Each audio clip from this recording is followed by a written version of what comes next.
Esta noche vamos a continuar nuestro estudio de la Confesión Bautista de Fe de 1689, como lo hemos hecho durante los últimos meses. Sé que a veces surge la pregunta de por qué no estamos estudiando la Biblia sistemáticamente o directamente, pero dado que ya estamos estudiando la Biblia versículo por versículo los domingos, y debido a que le estamos dando a la Biblia la atención que lo merece, se nos concede algo de tiempo para estudiar la doctrina cristiana, es los miércoles por la noche. ¿Y qué es exactamente la doctrina? Hemos de una revisión, un repaso. La doctrina es lo que creemos como cristianos. La doctrina es lo que creemos con respecto a lo que enseñan las escrituras o la palabra de Dios. Y la confesión de 1689 no es un estudio seco y abstracto de la doctrina cristiana o bíblica, más bien es una convicción y una expresión profundamente arraigada de lo que profesamos con respecto a la fe cristiana. Fue, por supuesto, escrito en el siglo XVII, después de varias reuniones entre ministros bautistas y representantes de sus congregaciones de sus tiempos. Fue apoyado y promovido por Charles Spurgeon, que es reconocido como el príncipe de los predicadores, uno de los predicadores de predicadores. Pero desde entonces hemos recibido varios recursos que vuelvan esta confesión más accesible para nosotros, para poder entenderlo mejor. Y en nuestro estudio ya hemos tocado sobre la introducción, entonces si quieren más información sobre la confesión, el trasfondo, cómo surgió a ser, pueden ver los videos en nuestro canal de YouTube. Y también cubrimos el capítulo 1, que era acerca de la palabra de Dios, y el capítulo 2 acerca de la Santa Trinidad. La semana pasada abrimos el tercer capítulo de la confesión concerniente al decreto de Dios. Y vimos que hay dos partes en este capítulo, aunque hay 7 párrafos o secciones. Y esas dos partes son divididas en que los primeros 2 párrafos son la primera parte y lo que sigue después, los otros 5, consiste en la segunda parte. Y la primera parte se refiere al decreto universal de Dios en lo que concierne a toda la realidad creada. Entonces vimos la ley y la voluntad de Dios expresada en la creación, las leyes que no se pueden violar, no se pueden quebrantar, y leyes que sí se pueden quebrantar. Vimos un poco de eso, vimos la naturaleza del decreto de Dios siendo algo eterno y no algo continuo. Y la segunda parte, lo que ahora vamos a ver, es algo más particular, algo más específico, no tan universal como la primera parte. En particular, tiene que ver con la doctrina de la salvación. Y dado que ya cubrimos la primera parte la semana pasada, mirando los 2 primeros párrafos o secciones 3.1 y 3.3, perdón, 3.1 y 3.3, esta tarde o esta noche vamos a ver 3.3 y 3.4. Quería cubrir también 3.5, pero hay mucho contenido que vamos a tener que dejarlo para la próxima semana, y creo que la próxima semana podemos tal vez terminar ya esta doctrina de la predestinación. Y para aquellos que son familiarizados con las doctrinas reformacionales de la gracia o las doctrinas de la gracia, las doctrinas de la gracia también son conocidos como los 5 puntos del calvinismo dentro de la teología. Esta doctrina se conoce como la doctrina de la predestinación. Se trata de Dios escogiendo a algunos para la salvación, pero vamos a tocar sobre todo eso empezando con el tercer párrafo. Y si tienes el libro, si lo tienes el libro, lo puedes, tengo algunos aquí si quieren prestarlos o si quieren ver en la pantalla, también tenemos las secciones ahí. ¿Necesita alguien el libro? ¿Todo bien? Sí.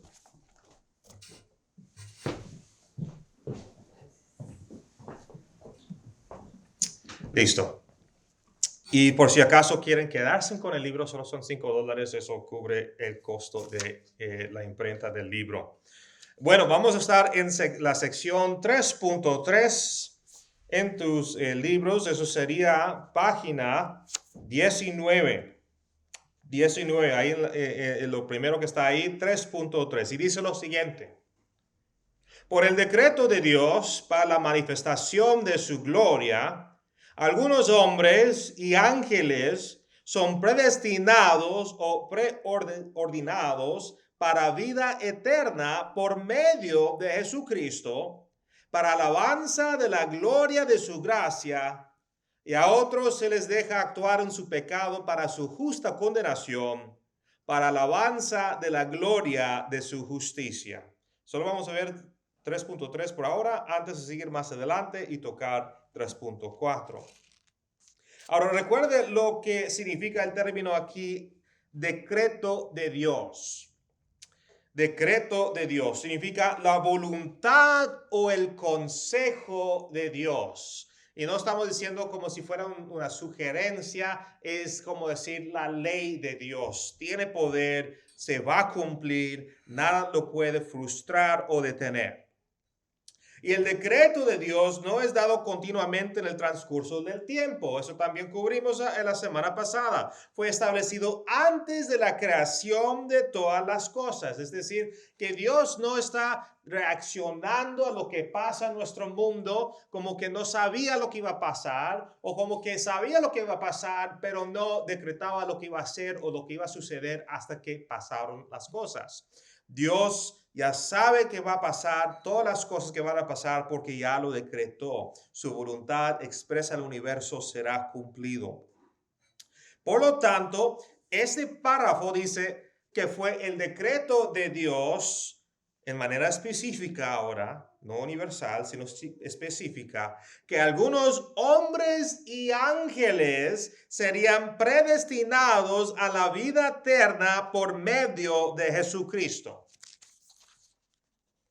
Ahora, la inclusión de ángeles en este párrafo puede causar cierta confusión, porque sí han habido varias iglesias o varios maestros falsos que han enseñado sobre la evangelización o sobre la salvación de los ángeles, no tanto en el ámbito de la esfera anglicana o de la esfera de hablar inglés, pero dentro de muchas comunidades latinas y algunas sectas que se han surgido, en que han hablado sobre tales puntos porque han encontrado alguna mención en las escrituras.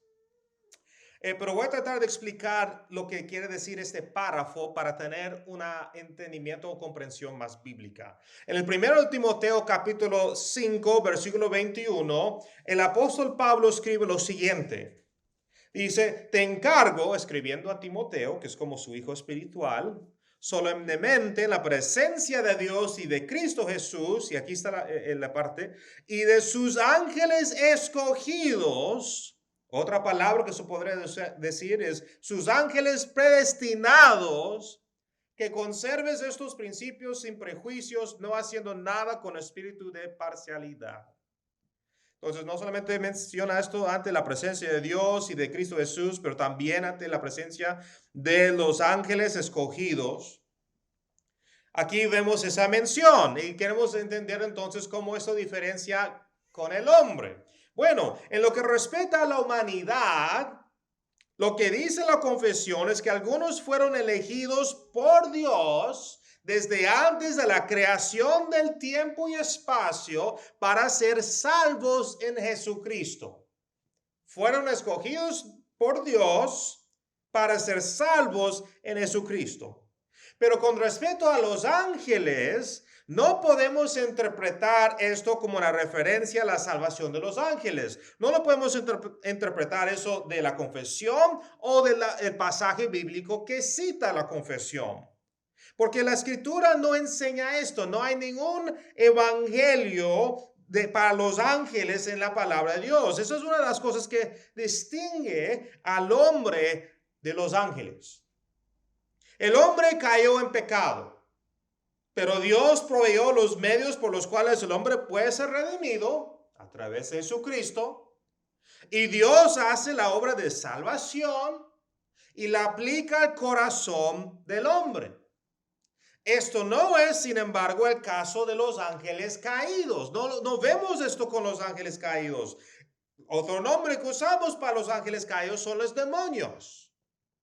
A los ángeles caídos no se les proporcionan los medios para la redención.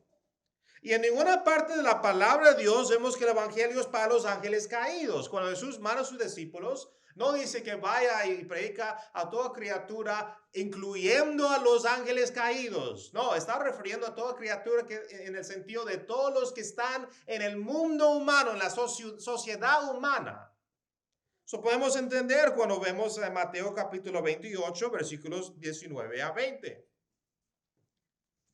Lo que significa, esta es parte de la sección de la confesión, es que no se trata de la salvación de los ángeles caídos, o no se trata de la salvación de los ángeles en general, sino más bien está haciendo una referencia a la preservación de los ángeles.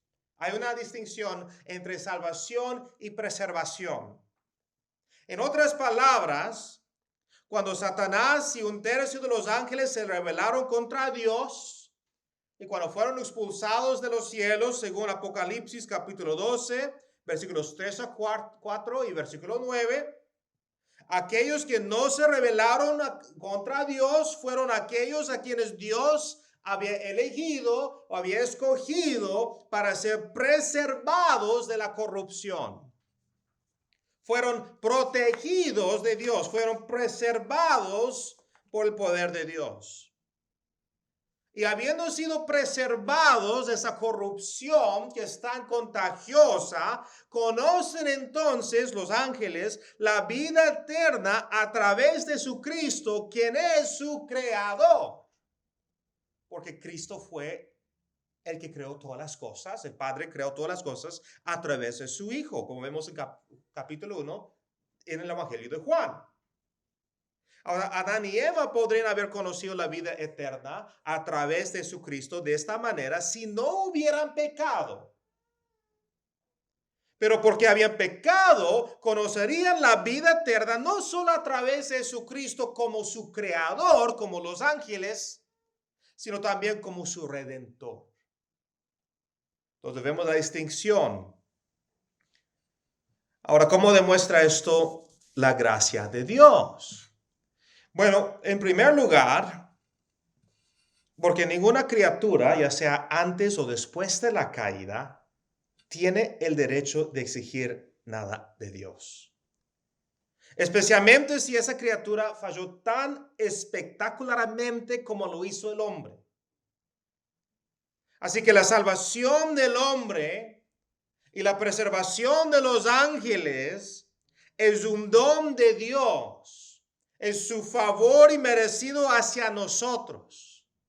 Entonces, si hablamos del hombre pecaminoso y hablamos de un ángel, un siervo de Dios, ambos han recibido de una forma u otra la gracia de Dios, porque han recibido el favor inmerecido de Dios. En segundo lugar, los que fueron elegidos no fueron elegidos debido a alguna condición previa. Cuando hablamos de la humanidad, cuando hablamos de los hombres y mujeres que fueron llamados por la gracia de Dios, no fue porque tenían cierta altura o cierto peso o cierta nacionalidad o un cierto nivel de rectitud. No hubo nada que ganara a los elegidos su elección. Fue incondicional y por lo tanto fue una muestra de gracia. Como Jesús mismo había dicho en Mateo capítulo 25, versículo 34. Entonces el rey dirá a los de su derecha, vengan benditos de mi Padre, hereden el reino preparado para ustedes desde la fundación del mundo.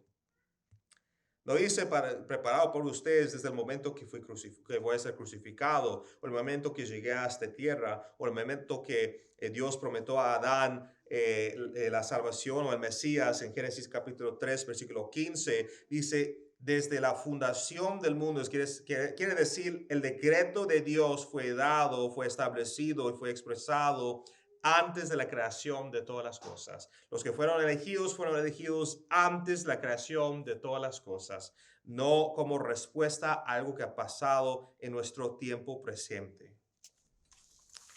Ahora, ¿qué pasa con aquellos que no fueron elegidos?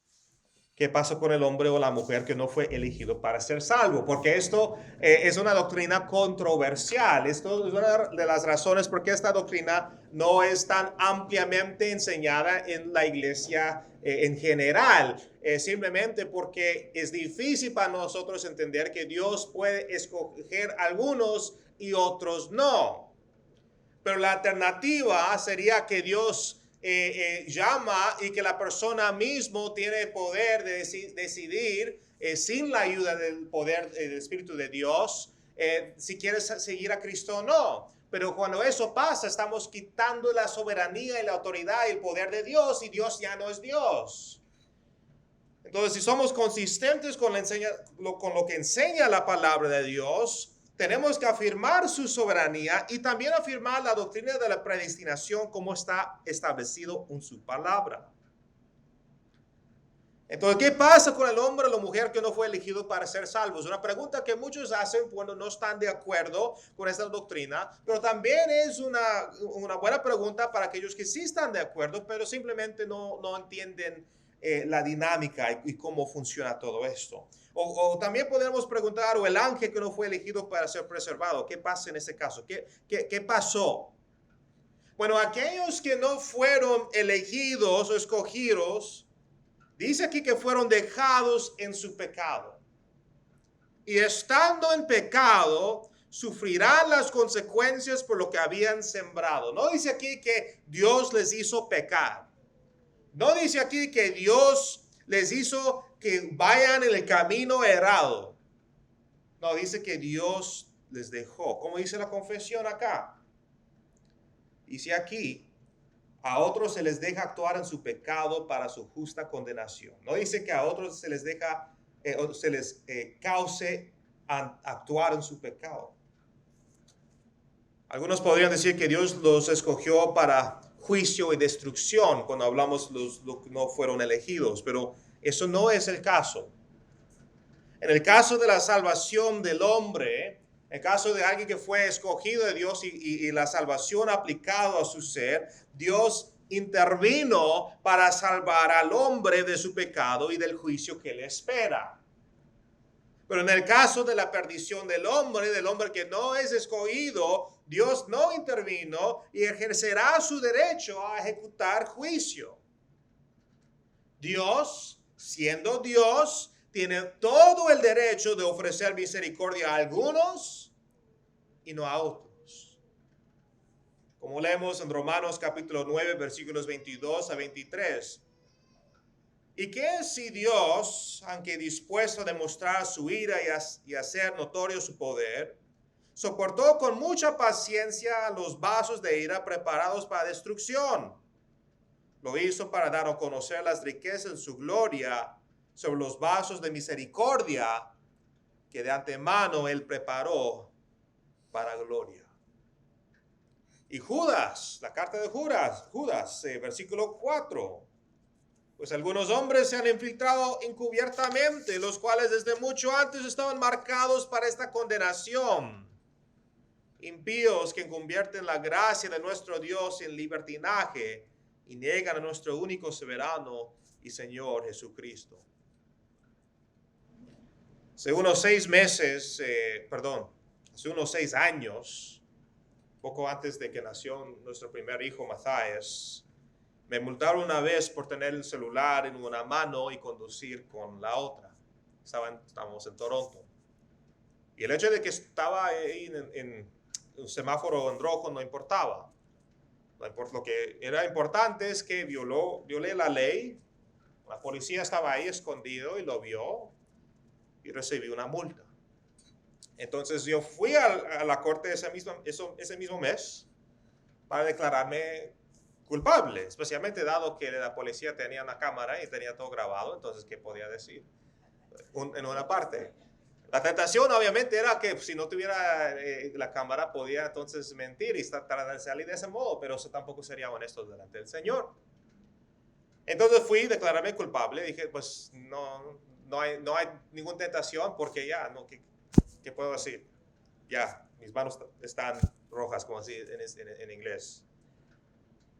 Y yo fui para declararme culpable con la esperanza de recibir misericordia del juez y también una pena financiera más baja, porque como hoy en día las penalidades para eso es bien alto y con mucha razón. Muchas personas se mueren por los que están manejando, que están distraídos por sus celulares. Bueno, cuando estaba en la sala del tribunal, también había cientos de otras personas ahí. Había bastantes personas, y era un cuarto grande. Cada persona fue llamada por su nombre y presentada ante el juez. Y para las pocas personas que estaban delante de mí, el juez estaba siendo misericordioso. Estaba descartando penalidades, perdonando infracciones. Todos en la sala del tribunal sentían que el juez estaba siendo misericordioso. Todos estaban contentos, yo incluso. Aunque dio severas advertencias. ¿Y qué es esas advertencias? Si la persona tuviera que volver a la corte porque violó la ley nuevamente, entonces el juez no sería tan generoso la segunda vez. Bueno, luego fue el turno de la persona justo antes de mí. Esta persona había sido detenido por la policía porque tenía un plato de desayuno en su regazo, en sus piernas, con tenedor y cuchillo, mientras conducía por la carretera usando sus rodillas. Entonces, mientras que comía con sus utensilios, usaba sus rodillas para manejar el volante. Ahí estaba, cortando, y la policía obviamente lo cogieron. El juez no lo podía creer, y ni siquiera yo lo puedo creer. Ahora, este no era un recién llegado a Canadá. Era un profesional vestido con un traje completo y caro, que se notaba que tal vez trabajaba con alguna empresa tremendamente grande en el centro de Toronto. Y cuando el juez decidió aplicar la pena estándar, la persona se opuso. Dijo, creo que está siendo injusto. Todos en la sala del tribunal en ese momento empezaron a gritar, silencio, cállate, ¿por qué estás diciendo algo? El juez ordenó que la sala del tribunal estuviera en silencio. Yo solamente miraba, yo soy el próximo, ¿por qué está haciendo esto? Entonces la persona continuó y dijo, has sido generoso con todos aquí, pero ¿quieres que pague la multa completa? Creo que me lo merezco tanto como la siguiente persona, que era yo. El juez lo miró y dijo, ¿crees que te lo mereces? Una palabra más que sale de tu boca y te impondré la pena máxima. ¿Eso es lo que quieres? Esa persona se cayó la boca, se notaba que estaba rojo, que salía humo de sus oídos. Lo aceptó simplemente y salió del tribunal. Luego fue mi turno. Me preguntó si sabía lo que había hecho mal. Le dije que sí. Me preguntó si volviera a hacerlo. Le dije que no. Me dijo la pena estándar.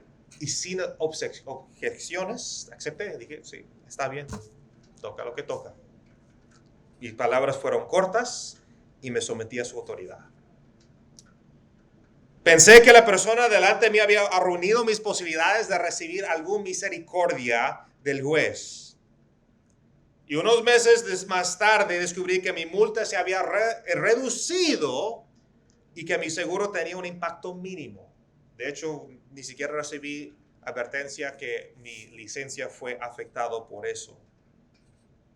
¿Por qué? Porque el juez decidió mostrar mi misericordia en privado y no en frente de las personas. Y esto era común porque cuando una persona salía de la sala del tribunal, a veces el juez le pedía al secretario que enmendara la sentencia. El juez tiene el derecho de mostrar misericordia a algunos y no a otros.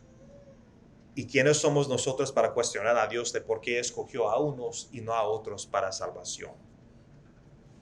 Como el apóstol Pablo lo había escrito en Efesios capítulo 1, versículos 5 a 6. Nos predestinó para adopción como hijos para sí mediante Jesucristo, conforme a la buena intención de su voluntad, para la alabanza de la gloria de su gracia que gratuitamente ha impartido sobre nosotros en el amado. Y todo esto trae gloria a Dios porque testifica de su gracia.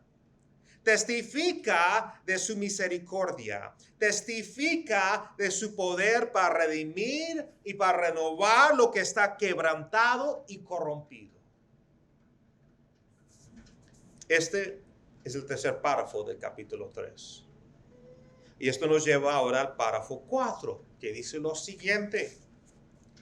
Dice, estos ángeles y hombres así predestinados y preordinados están designados particular e inalterablemente y su número es tan cierto y definido que no puede ser aumentado ni disminuido. Este párrafo amplía aún más lo que vino antes. Que el número de elegidos, ya sean hombres o ángeles, aunque nuestro interés está principalmente en el hombre, no se puede sumar ni restar. Cualquiera que sea el número de los elegidos o los escogidos, un número que nadie conoce, un número que es mucho mayor que el número citado en Apocalipsis 7, versículo 4, lo cual es 144,000. Es un número simbólico para todo el pueblo de Dios, que los testigos de Jehová, por ejemplo, lo tomaron como literal. Es un número que comúnmente se ha sacado de su propio contexto. El número de los elegidos o los escogidos es un número que permanecerá constante porque es un decreto eterno de Dios. Es un decreto de antes de los tiempos, antes del tiempo y el espacio, antes de que todo fue creado. Eso significa que no podemos aumentar a ese número, no podemos disminuir ese número. Ahora, una gran cantidad de malentendidos pueden venir de esto. Esto no significa que no debamos hacer la obra del evangelio, de salir afuera y evangelizar, a compartir el evangelio, o que no debemos perseverar en nuestro caminar de fe.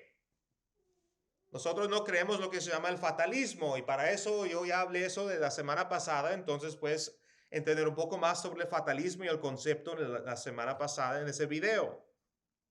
Esto no quita el significado de que alguien venga a la fe, porque las huestes de los cielos todavía se regocijan cuando alguien es salvo. Estas cosas de evangelizar, de discipular, de perseverar, son cosas que hacemos porque Dios nos ordena hacerlos. Somos llamados, enviados a la misión. Y los que son salvos son aquellos a quienes Dios ha elegido. Verás, no podemos saber quién es elegido y quién no. Cuando compartimos el evangelio, solo Dios lo sabe. Pero una persona elegida por Dios para la salvación puede llegar a la fe porque tú compartiste el evangelio con esa persona. Entonces llegaron a la fe por tu obediencia según la voluntad de Dios, según el decreto de Dios. Y es por eso que nuestra motivación no se quita. En todo caso, debe darnos motivación. Porque glorifica a Dios y testifica ¿de qué? Del cumplimiento de su voluntad. Que el evangelio tiene poder, que el evangelio sí cambia vidas, que el evangelio sí transforma. No nos corresponde a nosotros saber quién ha sido predestinado y quién no. Simplemente debemos ser fieles y hacer el trabajo que Dios nos llama a hacer. Y puede ser bien peligroso hacer declaraciones sobre quién creemos que es elegido o escogido y quién creemos que no lo es. Como si tuviéramos una certeza absoluta sobre los corazones de otras personas. Una persona que yo sé que está resistiendo el evangelio por años y años y años, yo no podría decir a esa persona no es escogido de Dios, porque no lo sé. Cuando estuve en Cuba, algunos años atrás en misiones, escuché historias de espías gubernamentales que fingían ser cristianos. Les decían los pastores cómo caminaban como cristianos, cómo hablaban como cristianos. Todo en ellos hacía que pareciera como si fueran cristianos, escogidos de Dios. Cantaban aleluya, oraban todos los días en la iglesia, ayudaban como diáconos, incluso como ancianos. Hasta el día llegó que se rebelaron como agentes del gobierno y arrestaron a los líderes y miembros de la iglesia. ¿Por qué? Por traición contra el Estado. En países comunistas como Cuba o Corea del Norte, el cristianismo es una amenaza para la religión del Estado. Y muchos pastores han dicho, no había ninguna señal que esa persona era falsa. Historias similares se pueden encontrar en China, en la iglesia en China hoy en día que está siendo perseguida por el Estado y la ahora también extinta Unión Soviética. Muchas historias que han llegado hasta el día de hoy de cómo la iglesia fue perseguido, pero como había también infiltrado muchos cristianos falsos, donde no sabemos el corazón de los hombres. Pero también encontramos casos contrarios. Casos en los que aquellos que rechazaron el evangelio toda su vida, literalmente toda su vida, e hicieron que pareciera que nunca podrían ser parte de los elegidos por su gran cantidad de pecados y por la gran severidad de sus pecados, se rinden inesperadamente en arrepentimiento y fe justo antes de la muerte. No conocemos los corazones de los demás en el sentido de que si fueron escogidos o no de Dios. Y aunque debemos practicar el discernimiento, el considerar los frutos de cada persona, tampoco debemos ser cínicos. Esta doctrina no es para que nosotros nos volvamos cínicos y pensar, ay, esta persona al lado mío que dice que es hermano, pero ¿será que es un hermano en Cristo? ¿Será que fue escogido de Dios? Más bien debemos asumir, según las Escrituras, la elección de nuestro hermano y hermana en Cristo. En otras palabras, debemos asumir que su fe es genuina. Y cuando hay alguna duda, simplemente seguir evangelizándole, predicando el evangelio. Y será cuando Cristo regrese, su segunda venida, que sabremos quiénes son el trigo que serán cosechados y quiénes son las cizañas que serán tirados al fuego. Hasta entonces, ese conocimiento de quién es y quién no es escogido de Dios no nos corresponde a nosotros saberlo. Simplemente sabemos lo que sabemos porque Dios ha decidido revelarlo hacia nosotros, que Dios ha escogido a algunos para salvación y a otros no ha escogido y que están reservados para el juicio. Sin embargo, debo señalar que aunque es posible que no tengamos certeza absoluta sobre la elección de nuestra familia espiritual, de los que se llaman ser cristianos, podemos tener plena seguridad de nuestra propia elección respectiva. ¿Basado en qué? Basado en las promesas de Dios que siguen a nuestra respuesta al evangelio, que si nos arrepentimos de nuestros pecados y hemos puesto nuestra fe en Él y le hemos hecho a Jesús como nuestro Señor y Salvador, entonces sabemos por fe en su palabra que somos salvos, somos entre sus elegidos. Y yo sé que hay personas que a veces se preguntan, ¿será que soy salvo? ¿En verdaderamente soy salvo? Y se preocupan y pasan años años tras años preguntándose lo mismo. Si no fueran salvos, no estuvieran preocupados por el estado de su alma. Estarían más bien dormidos espiritualmente, totalmente desocupados de su situación espiritual. Esta doctrina, por lo tanto, no debe causar cinicismo o duda, debe hacernos glorificar a Dios y atesorar su gracia. ¿Por qué? Debido a 2 Timoteo, capítulo 2, versículo 19. No obstante, el sólido fundamento de Dios permanece firme, teniendo este sello: el Señor conoce a los que son suyos, y que se aparte de la iniquidad todo aquel que menciona el nombre del Señor. Y también Juan capítulo 13, versículo 18, que también es citado por la confesión.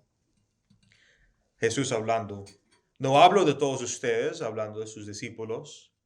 Yo conozco a los que he escogido, pero es para que se cumpla la escritura: el que come mi pan ha levantado contra mí su talón. Y esa última parte del versículo se refiere a Judas Iscariote, que no estaba entre los elegidos de Dios, los escogidos de Dios, pero sí fue elegido como uno de los 12 discípulos. ¿Para qué? Para cumplir lo que Dios había decretado con respecto a la traición y a la muerte de su Hijo para la redención del mundo.